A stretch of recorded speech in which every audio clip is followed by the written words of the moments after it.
Bismillahirrahmanirrahim. Allah Taalaga maqtoolor, tаңтоолор болсун. Ал эми сүйүктүү пайгамбарыбыз Мухаммед Мустафа саллаллаху алейхи вассаламга көптөгөн салам салаваттар болсун. Төмөнкү зарыл хадисти сиздерге бөлүшүп кетмекчимин илимий пайдасы менен. Сахабалардын бири Абу Талха Ансари рахимахулла айтат, радияллаху анху. Аллахым ал кишиден разы болсун. Пайгамбарыбыз саллаллаху алейхи вассалам бизге шунчалык сүйүнүчтүү абалда келди дейт. Баарыбыз тең пайгамбарыбыз саллаллаху алейхи вассалам сүйүнгөнүнө кошо сүйүнүп шериктеш болуп мындай деп сурадык дейт да. Инна ланарал бушра фи вачхик. О Аллахтын элчиси, сиздин жүзүңүздөн жакшылыктын жышаанын, сүйүнүч кабарды көрүп атабыз дегенде, пайгамбарыбыз саллаллаху алейхи вассалам дароо эле максат көтүп факала иннаху атанил малаку факал. Мага периште келип мындай деп сүйүнүч кабар менен бөлүштү дейт. Я Мухаммад, о Мухаммад саллаллаху алейхи вассалам. Инна раббака якул. Жараткан Аллах Таала мындай деп айтат. Ама юрдика аннаху ла юсалли алейка хадун илля саллайту алейхи ашран. Кайсы бир үммөтүң пенде сага салават айта турган болсо бир ирет. Жараткан Аллах Таала ал пендеге 10 жакшылыгын түшүрөт.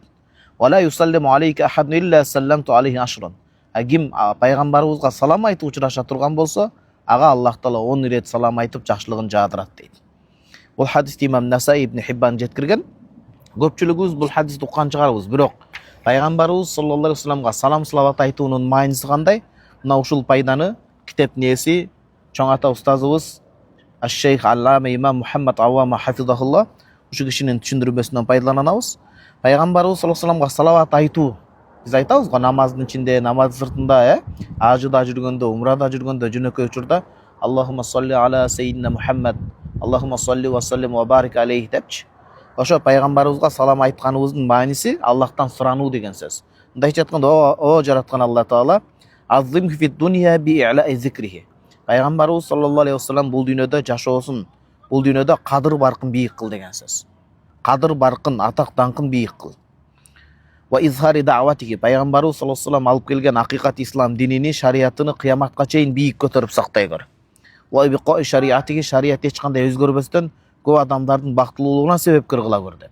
Бул дүйнөдө. Ва фил ахират, ал эми акыретте болсо би ташфиихи фи умматихи. Үммөтүнө шапаат, колдоо көрсөтө тургандай шапаат мүмкүнчүлүгүн берген. Ва тадиф ажрихи ва масубатихи. Бейиште даражасын бийик кылып, пайгамбарыбыз саллаллаху алейхи вассалам калтырган сүннөттү аткарган бактылуу үммөттөрүн да кадыр баркын бийик кыл деген мына ушундай мааниде болот.